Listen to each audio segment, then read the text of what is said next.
Olá, sou o professor Silvio e vamos falar um pouquinho de algumas histórias e apólogos encontrados em livros didáticos e de educação científica que falam sobre alguns dos maiores cientistas da humanidade.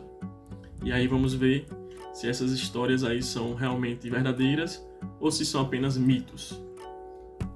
Bom, para isso, vamos usar aqui o artigo chamado Os Mitos dos Cientistas e Suas Controvérsias, dos autores Rodrigo Moura e João Canale, que aborda justamente as controvérsias que existem por trás desses mitos, né?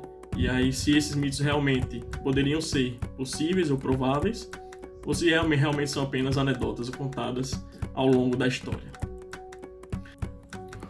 Bom, o primeiro deles será de Arquimedes, o sábio de Siracusa, que talvez seja o grande gênio da antiguidade, né? O primeiro grande físico mesmo. E talvez por ser de um passado tão remoto, seja o que mais tem anedotas, né? Sendo contadas ao longo da história sobre ele. E aqui eu vou falar um pouquinho do apólogo do princípio de Arquimedes, né? Que é o famoso princípio envolvendo o empuxo. E a historinha lá da banheira, né, que foi onde ele teve a grande sacada de descobrir esse teorema. Bom, a história conta que o rei de Siracusa, Hierão, solicitava doar uma coroa aos deuses, né, entregar como oferenda. E para isso contratou um ouriço e deu a esse ouriço uma certa quantidade de ouro em pó e de prata. Só que quando essa coroa foi confeccionada e entregue ao rei, o rei acabou duvidando, acabou desconfiando que estava sendo enganado, estava sendo roubado. E aí consultou o grande sábio da época, que era Arquimedes, para resolver esse enigma.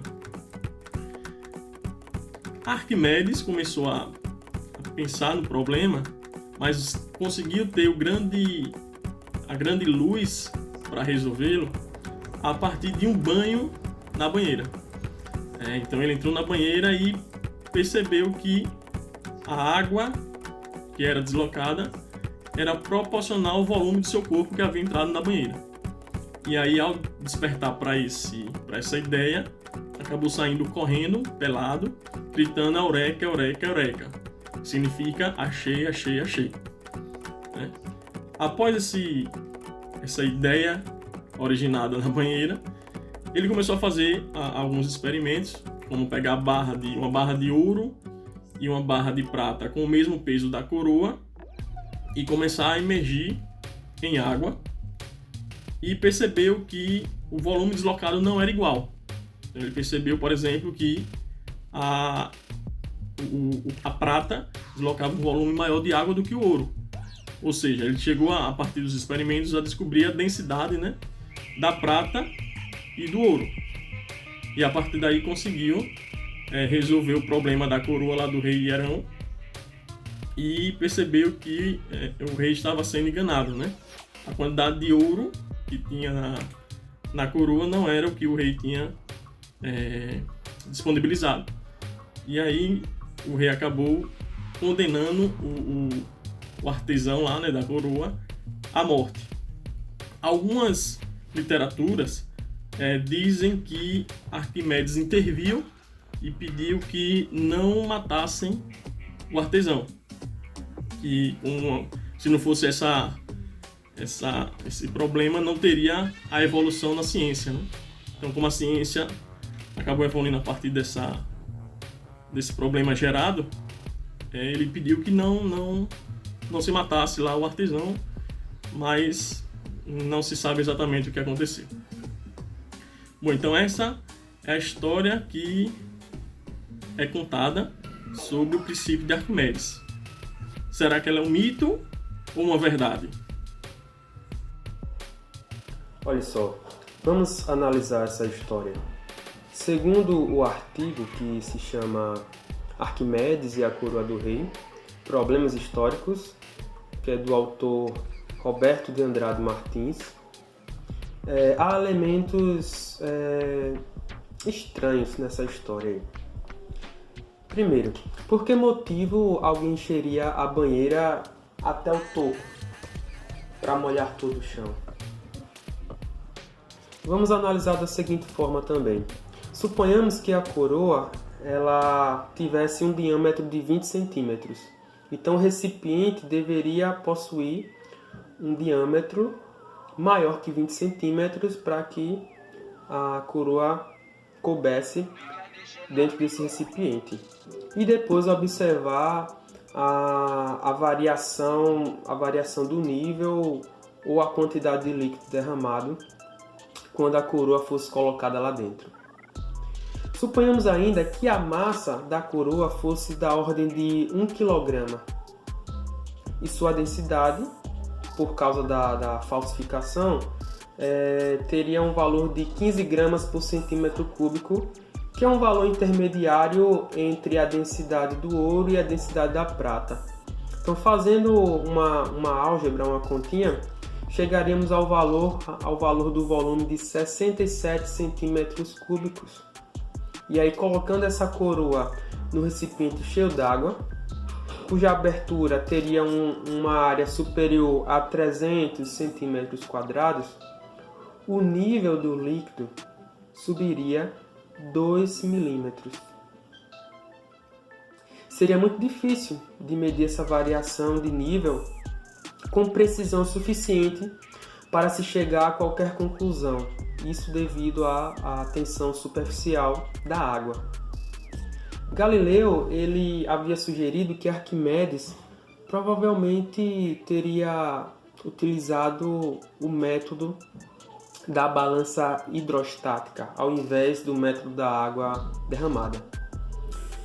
Isso porque também isso pode ser também coerente de acordo com o fato desse método da balança hidrostática era descrito em textos medievais em tratados técnicos para resolver problemas semelhantes ao da coroa. Então, devido a toda essa análise da história de Arquimedes, então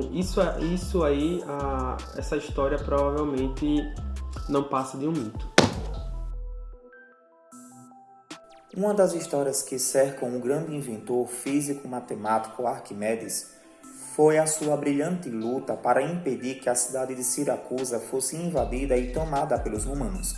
Na época, no ano de 213 a.C., o rei Herão, preocupado constantemente com a sua cidade, resolveu então contratar Arquimedes para criações de equipamentos de guerra e assim contra-atacar os belicosos romanos. Na época, Arquimedes tinha seus 74 anos. Grandes espelhos côncavos faziam parte desses equipamentos de guerras criados por Arquimedes, que tinham o objetivo de convergir os raios solares em determinado ponto, onde seriam os navios da esquadra romana. Concentrando a radiação solar nesses determinados pontos, poderia ter uma altíssima elevação de temperatura e assim poderia gerar consequências desagradáveis aos navios inimigos. Então, teria Arquimedes incendiado uma parte da esquadra romana. Mas, diante de toda essa história, será que é verdade ou um mito? Bom, primeiramente a gente precisa saber que os espelhos de vidro, como a gente conhece, eles só vieram a ser inventados em 1291 d.C. Então, Arquimedes, que viveu entre 288 a.C. e 212 a.C., deveria usar, na verdade, escudos de bronze polidos com areia. Esse material não é tão reflexivo quanto um espelho de vidro, como a gente conhece hoje. Descartes, ele acreditava que isso era um mito, que não era possível tal feito. Já Galileu acreditava que sim, era possível fazer com que os espelhos pudessem queimar objetos à distância. Porém, em 1646, o padre jesuíta Athanasius Kircher publicou uma obra chamada Grande Arte da Luz e da Sombra, e nela relatou ter conseguido, com apenas 5 espelhos, a uma distância de 33 metros, o que ele chamou de calor quase intolerável, a fim de provar a veracidade da batalha vencida pelo filósofo. O padre visitou então a cidade de Siracusa, já sabendo que o único espelho parabólico só seria eficaz caso o navio estivesse imóvel e localizado em determinado ponto. Essa é uma das propriedades de espelho côncavo, né? Então ele concluiu que Arquimedes atingiu o objetivo de queimar a frota romana utilizando vários espelhos planos e não somente um espelho único. George William, em 1747, ele fez uma sequência de experiências com os espelhos incendiários e os resultados estão colocados aqui do lado.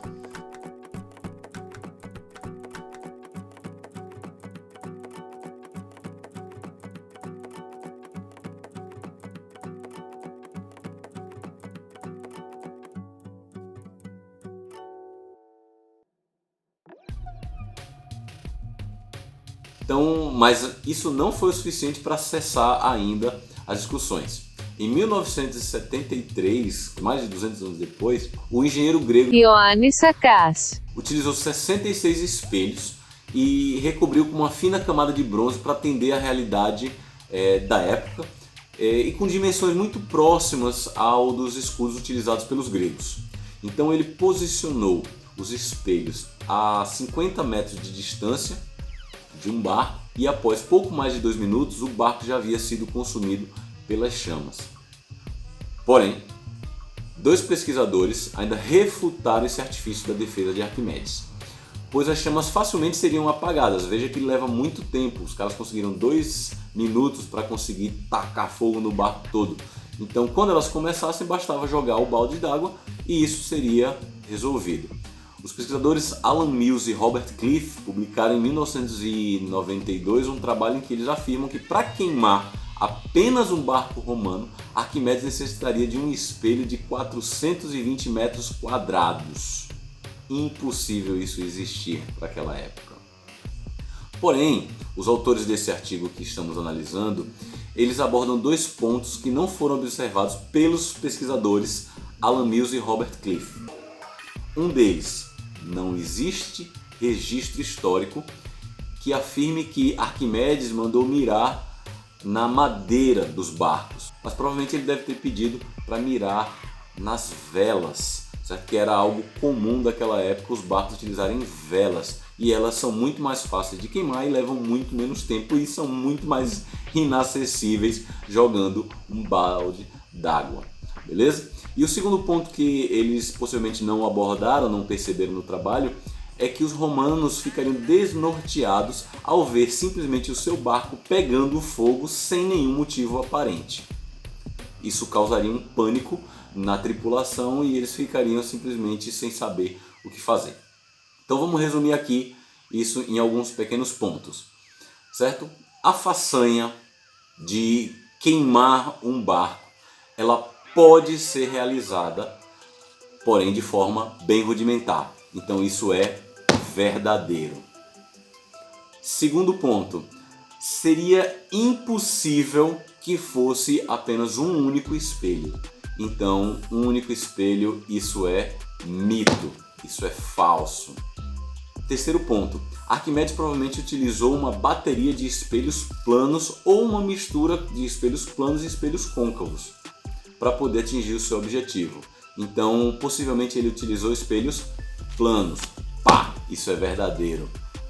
Diz a lenda que, subindo a escada em caracol, Galileu carregou 2 bolas de diferentes pesos e medidas, de chumbo e ébano, talvez de ouro e pórfiro e cobre. No alto da Torre de Pisa, ele demonstraria que 2 corpos cairiam juntos, com a mesma velocidade. Sendo assim, uma multidão entusiasmada de professores e estudantes foi atraída e observou seu feito. O jovem gênio foi aclamado por muitos, mas será que essa história ela é mito ou verdade? Então, a história da Torre de Pisa é um mito. Na verdade, Galileu Galilei nem escreveu sobre a sua experiência. A lenda ela se originou através de alguns trechos do primeiro biógrafo de Galileu Galilei, que era chamado de Vicente Viviani. Alguns historiadores diziam que Viviani ele forjava a história da Torre de Pisa, já outros historiadores diziam que Galileu Galilei, na época, contavam histórias, né, sobre a vida dele para Viviane, sendo que, dentre dessas histórias, seriam invenções de heroísmo de sua época de juventude. Mas quem insistia na história da Torre de Pisa, na verdade, eram os biógrafos românticos, sendo que Galileu Galilei, apesar de não ter descrito sobre a sua experiência de forma clara, né, naquela época, mas tempos depois ele descreveu de forma indireta. O historiador francês, que era chamado de Alexandre Coiré, em sua obra chamada de Estudos Galileanos, ele afirmava que as descrições vindas de Galileu Galilei não passavam apenas de um exercício mental, ou seja, alguma experiência imaginária, né, dita por ele mesmo, Galileu Galilei, onde uma das descrições seria que se retirasse a resistência do ar, né, e as bolas elas caíssem no vácuo, elas cairiam na mesma velocidade.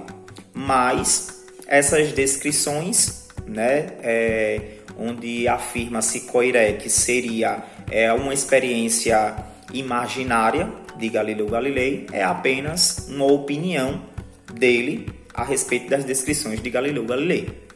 Mas até hoje nunca se foi provado, né, essa fantasia da lenda da Torre de Pisa. Então posso dizer que essa teoria baseada na Torre de Pisa é falsa. E vemos hoje em dia nos livros didáticos, né, que se conta a história que Galileu Galilei subiu no alto da Torre de Pisa e soltou uma pena e uma bala de canhão, né, para provar a queda simultânea dos corpos. Então podemos, né, afirmar, né, que essa história é um mito. Uma das histórias mais famosas no meio científico é sobre a maçã de Newton. A história conta que Newton estava repousando à sombra de uma macieira quando de repente uma maçã atingiu a sua cabeça. Ou, se você preferir, os seus pés, a depender da versão que você tenha lido. Sobre esse incidente, ele então se propôs a pensar sobre as forças que atraem os objetos à superfície da Terra. E com isso teria formulado a lei da gravitação universal.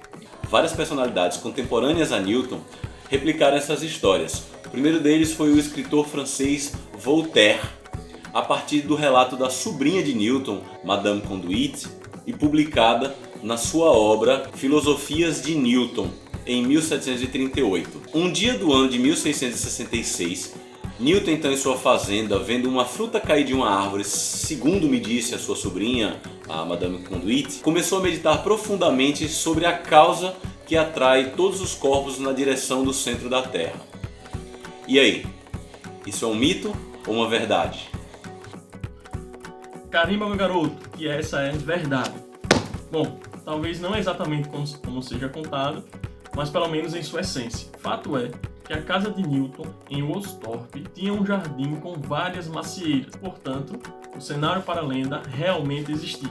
Com isso, a versão mais plausível é a contada por John Conduit, que era o marido da sobrinha de Newton, e corrobora também com o que foi escrito por Richard Brennan em sua obra Gigantes da Física. Para ambos, Newton estava contemplativamente debaixo de uma macieira quando foi surpreendido pela queda de uma maçã. Há tempos, Newton já estudava as leis de Kepler, os movimentos planetários, e foi levado, por esse pequeno incidente, a refletir sobre que tipo de força puxa os corpos para o centro da Terra. E perguntou-se também quais seriam os limites dessa força. Será que essas forças também não atraíam a Lua? E nesse caso, se a Lua é bem maior que uma maçã, por que ela não caía sobre a Terra? O que mantinha esse astro orbitando nosso planeta? De raciocínio em raciocínio, Newton chegou à sua grande teoria, que ficou conhecida como lei do inverso do quadrado.